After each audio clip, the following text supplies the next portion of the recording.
I want to tell you about F.D. Reese.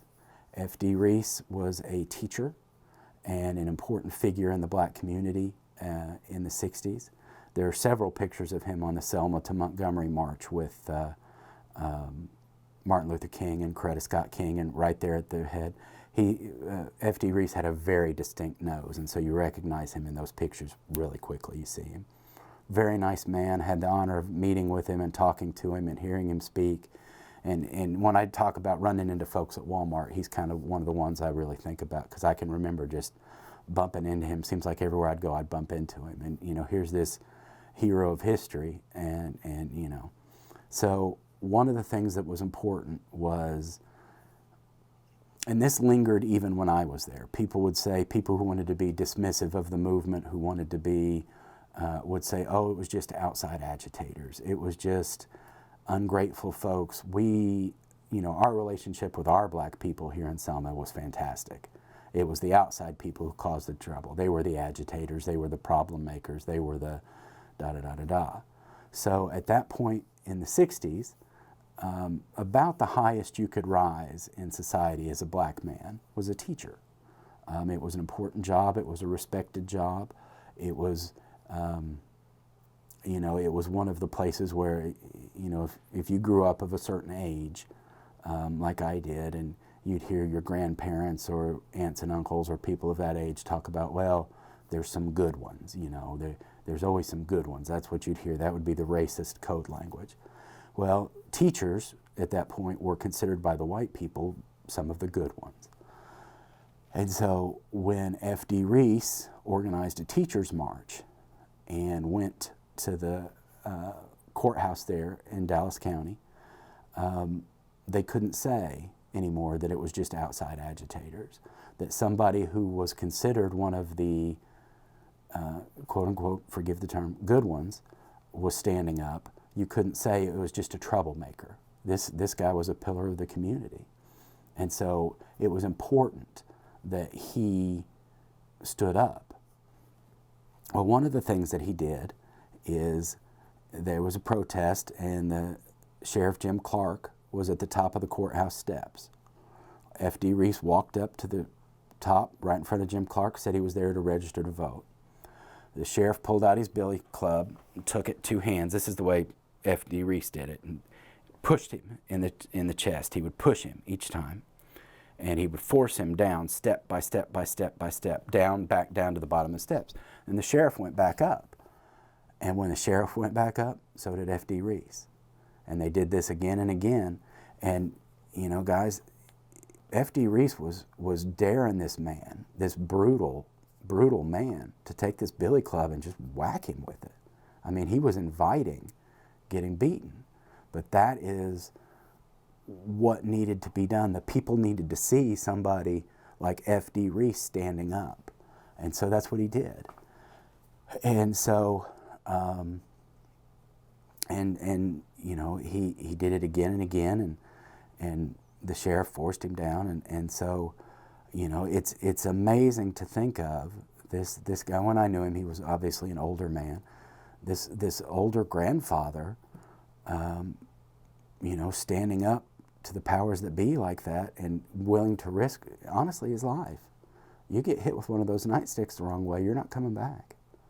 And so, you know, that was one of the things that stuck with me. Another member of the Courageous Eight was a gentleman by the name of J.D. Hunter. I never met Mr. Hunter. He died before I met him. But I got to meet his wife. And one day, Lucille Hunter came to the newspaper there in Selma and to my office and was upset that we had not given Mr. Hunter his due. And she was correct. You know, one of the things about being a 28-year-old former sports guy trying to learn to do news in Selma, Alabama is you don't know the history. And so you need folks to come in and say, hey, you should be writing about this. You should be talking about this. These are the things that are important and you're missing them. And so Lucille Hunter came in, and she was a little bitty old grandmother, just teeny tiny, and but also kind of taught like I don't want to use the word muscular, but like almost like she was just one muscle. Like you get the feeling that if, you know, you did something wrong, she could reach up and grab your ear, and you wouldn't want to mess with Lucille. She was that kind of, you know, 4'11", you know, dynamite. And so I said, she came in and was telling me, I said, well, sit down and tell me about your husband. And so she did, and I got to write one of my favorite stories I've ever written. Was about Lucille and her husband. And J.D. was one of the things that would happen if you were involved in the movement in Selma in the 60s is your boss would get a phone call and they would say, you need to get a handle on your people. If they're going to be out here protesting, we're not going to go to your business. And so people would lose their jobs. And J.D. Hunter, despite having, you know, a family, children, all these things, lost his job. And he started his own newspaper. He delivered papers by bicycle. He did whatever kind of odd jobs he could to make money for his family. They sold, and I'm embarrassed to say how long that we talked about this particular idea because I just could not get it. But they sold what they called flavors. And basically they mixed up flavorings to be put in food like cake. Like if you baked a cake, you would put like pineapple or vanilla or whatever, and they would mix these things up in their tub and sell them, which, you know, just kind of blew my mind for a lot of reasons. But they made money selling flavors. And J.D., according to Lucille, J.D. was very, very remembered for his flavors. And still, it's a strange idea to me. But one of the things that would happen is at night, the Ku Klux Klan would come through the middle of town in their cars, dressed in their, you know, their KKK outfits. And they would leave the lights on in the cars so that you could see them as they drove through. It was an intimidation tactic.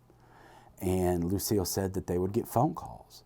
And they would say, there was and forgive me, I've forgotten what specific petition J.D. had signed, but there was a petition that J.D. had signed for, I assume something to do with voting rights, but I don't want to say for sure. And they called and said, you need to take your name off that position. And he said, I'll die with my name on that petition. I'm not taking it off. And they would say, you know, things like, well, we're coming for your family tonight. We're going to come get you. You know, that this is going to be it for you. And so they would get death threats. And Lucille told me, and this is just as serious as she could be, that she told her husband, when they come, I'm going to be the one to shoot them. They had as she described it, an old single-shot rifle. And J.D. couldn't shoot worth a darn. And to get to their house, you kind of would have to come up over a little hill. So there would be a clearing that you would have to come through and be exposed. And when they came, she was going to put them down. And I'll just tell you, you know, I've been a lot of places. I've heard a lot of people brag about different things, da-da-da-da-da.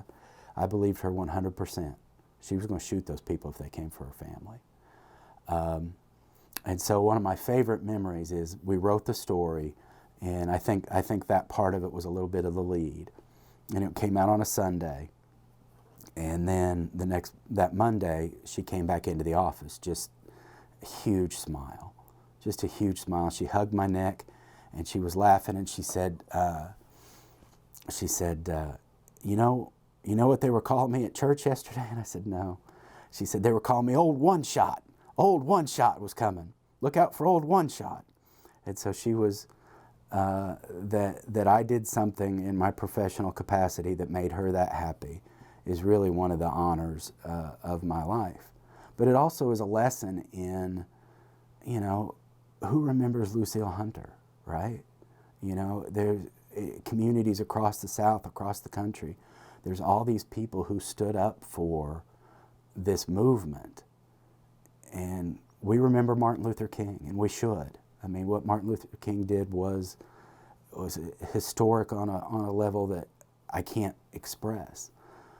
But he wasn't the only one. You know, there's so many people who risked their lives, who did these things, and, you know, they're just forgotten to the annals of history, if that's what you want to say. And so, you know, these were some of the stories that I was given, and so these are some of the things I like to tell people. It wasn't a one-man movement. It wasn't Martin Luther King and his band of devoted followers, and although they were important, it wasn't John Lewis. It wasn't you know, Andrew Young. It wasn't C.T. Vivian. It wasn't James Bevel. It was also the Amelia Boytons and the F.D. Reeses and the J.D. and Lucille Hunters who stood up and made people understand, you know, what it was that they deserved and their natural rights and the things that were being kept from them. And so I want to say, you know, we live in a time of increased racial conflict, I think is a nice way to say it. It's become more appropriate, more allowed, more vocal than at any time in my life. When I was a young man, I thought Nazis and KKK were something to be laughed at. I didn't think it was anything that remained serious. You know, it was the Blues Brothers and Illinois Nazis, and I hate Illinois Nazis, you know, and these sort of things.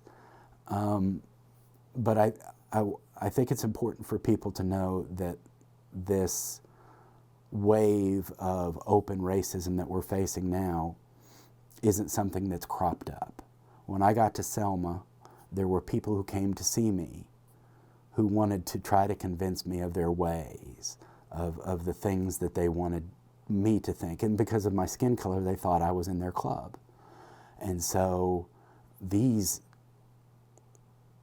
racist views that we see now are not new. Of course they're not new, but they were there in 2004. There was a city councilman who came to sit at my desk and talked, who was up to that point something of a friend of mine. He was very involved in local Little League. He was coaching, he was supporting. If there were kids of any kind, of any race, who didn't have a glove or didn't have what they needed, he made sure that they got them done. Just this grandfatherly, you would think, the nicest guy you ever met. I mean, it was, and you know, here's where some of my naivety, no, I can't say that word. Here's where I was naive, you know. And so this grandfatherly man who I would have thought was the nicest guy in the world sat down and told me that all the people who came and marched to Selma were trash. That the idea was that the white women had come down so they could sleep with black men. That was the thing. That Martin Luther King was a communist, as if being a communist you couldn't stand up for your rights, like that mattered one way or another to the conversation that Martin Luther King was having, and wanted to tell me all of these KKK-driven myths, lies, I can't think, propaganda, right? And up until that moment, I would have thought this was the nicest guy in the world. And so this is where I was naive in thinking that I had been taught that racism was evil and that all of these things were evil. And that, so I think I had made the assumption that if you were evil, I would know it. Like in your daily life, it wouldn't be something that you could turn on and turn off or something you would hide. It would be, these are for the bad people. And so then when this guy who I had a high impression of came and said these things to me, it was very eye-opening, because what's the thing they always say about the Nazis in Germany, the banality of evil. This guy was all of these things, and he was evil, right? It wasn't like he's some guy twirling his mustache. He goes through his life, he does nice things for nice people, goes to church, you know, loves his kids, loves, you know, does all these things and lives what you would think would be a normal life, and then has all these abhorrent views at the same time. And that, so I didn't understand that those two things could coexist, right? And so that was one of the lessons I learned in Selma. One of the people, I got the honor of meeting a lot of Martin Luther King Jr.'s lieutenants. Well, let's not say a lot, some. And didn't always really appreciate who they are in the moment. Sometimes, you know, It'd be like somebody'd say, hey, here's C.T. Vivian, and you smile and shake his hand and then have to go read the history book to figure out who you just met. And so, but one of the people that I got to know pretty well was the Reverend James Bevel. Bevel was a fiery leader of the movement. He was probably considered more on the fringe part of what they were doing. Like I said earlier, he was one of the ones that came up with the idea for the Selma to Montgomery March. But when Martin Luther King Jr. was killed, they had it wasn't technically a civil rights protest they were on. They were actually for the Memphis sanitation workers, was the cause they were on at the moment. So they were in Memphis fighting for the rights of the sanitation workers. And they had a huge memorial there in Memphis, and something like 19 speakers on the dais. Bevel was one of them. And Bevel could talk. He could deliver a speech. And his speech, I would love to hear a recording of it. I've never seen one, I've never heard one. I'd love to hear a recording. I've only seen written accounts. But Bevel got up in front of this crowd. It had to be tiring.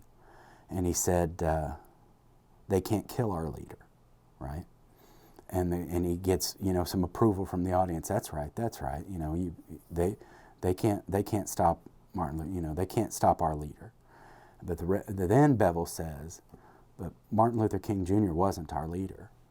And I like to imagine the crickets that came at that point. He said, our leader is the Lord our God. And he said, we're here to do a job, and that job's not done. It's nice that we're doing these things for Martin Luther King, but we're not here to bury Martin Luther King. We have morticians for that. We're here to do a job and be on the case. And obviously I didn't give it the same level of delivery that Bevel would have, but I would have loved to have heard that. I think it was an important message that the movement didn't die with one man. But one of the things that a lot of folks faced in the years after the Civil Rights Movement is people who had been daily on the front lines of all these things were asked just to go back to their normal lives. F.D. Reese, go be a teacher again. Go be this, go do that. And a lot of folks suffered from PTSD. There was a lot of alcoholism post-movement. I mean, these folks were living with their lives threatened every day for years. And so there were consequences. There were mental health consequences to that. And I always wonder if Bevel suffered that. He went on, he was part of the Million Man March. He planned that. He went with Farrakhan to visit Gaddafi in Libya. And so he went more towards what would be considered the fringe. He came back to Selma while I was in Selma.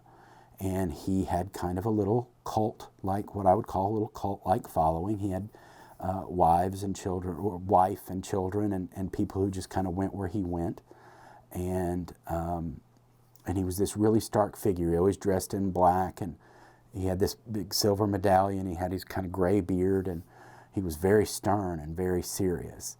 And he came back to the paper, and he asked if he could write a column, which is still one of the weirder things. This guy that marched with Martin Luther King came to me asking, can I put something in the newspaper? And of course we allowed it, because of who he was and what he did. And he wrote a lot about atonement. He created his own religion, which he described as a mixture of Christianity, Judaism, and Islam. I never really understood the parameters of it, but he had that. So while we were there, they started a class designed to help teach young black men young black boys how to become black men. And one of the speakers at the class was Bevel. They invited me over to come write a story for the newspaper. And so I sat in the back of a little classroom there, 2 doors down from the newspaper, with maybe 12 to 15 boys, ages probably 6 to 12, and one other grown man who also seemed to be taking the class, which was strange because he was like 35. But anyway, so Bevel comes in front of these kids and he tells them a story about his older brother who vandalized a neighbor's barn. And Bevel told those kids that his dad took his brother out to the woodpile and put his hand on the chopping block and cut his hand off with an axe. I'm going to tell you now, I don't think that story was true. But when I was sitting in the room with Bevel, I believed every word of it. And of course, you know, these kids are horrified. And Bevel says that his dad, somebody asked his dad why he did it. He said, he's already lost that son. He did it to send a message to the rest. And so Bevel then told those kids, God has given me the ability to make as many children as I want. He said, if you go wrong, I will put you in the ground and make another. And so that is when I understood somewhat what I was dealing with Reverend Bevel. It wasn't long after that I got a call from one of his adult children and it told me what was going on. There was a court case that was being developed. The Reverend Bevel was allegedly making his followers drink his urine. He was conducting a cult. He ended up being arrested and convicted of having sex with his own kids, right? And so this was the exact sort of thing that folks would use to discredit the movement, right? That Bevel was doing these things now meant that he was wrong in what he did prior, right? And so I've always wondered, you know, if Bevel, it's like the city council member. Was Bevel, did he always have these two sides, or was that something that came out in the years prior? Was it a PTSD issue? Was it, nothing can excuse the evil that man did. But it's, you know, the psychological toll that living through that time must have caused.